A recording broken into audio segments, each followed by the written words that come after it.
खरंच सांगतो, गणेशचं खूप कौतुक आहे. एवढं सायकलिंग करणं आणि वर्षभर बोलतो ना तरी. हो, आम्ही 1 वर्ष झाला आम्ही बोलतो या, आणि आज आमचा योग आला या, आणि काय खोटं बोलत नाही महादेवाच्या, म्हणजे हे आमचं त्यांना आम्ही कधी ती मध्ये आई वडिलांना नमस्कार करायचा, कारण आई वडिलांसारखं खरंच दैवत कुठलंच नसतं. आणि जवळपास वर्षभर मी आणि गणेश गप्पा मारतोय. तो जेव्हा बाहेर असतो, भूतान म्हणा कुठे असला तरी सुद्धा आमचं इन्स्टावरनं आमचं बोलणं होतच असतं. त्याला म्हणालतो की तू इथे आलास की मग मी प्रयत्न करीन यायचा.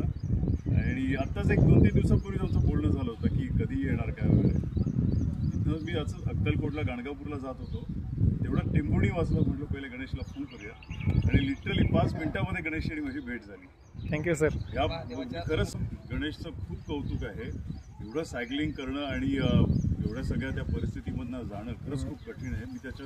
मी त्याच्या घराचे सुद्धा व्हिडिओ बघत असतो, आईवडिलांचे व्हिडिओ बघत असतो. या परिस्थितीमध्ये तो एवढं करतोय, खरंच खूप कौतुक आहे. थँक्यू.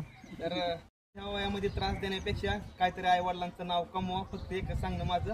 आणि महादेवाच्या आशीर्वादाने आपण चांगली संधी अशी जवळ घेतो, एकदम भारी वाटतं. या महादेवांचा तर तू केवढा मोठा आशीर्वाद आहे. तुला गणेश नाव तुझं बघ ना. असू द्या. हर हर महादेव.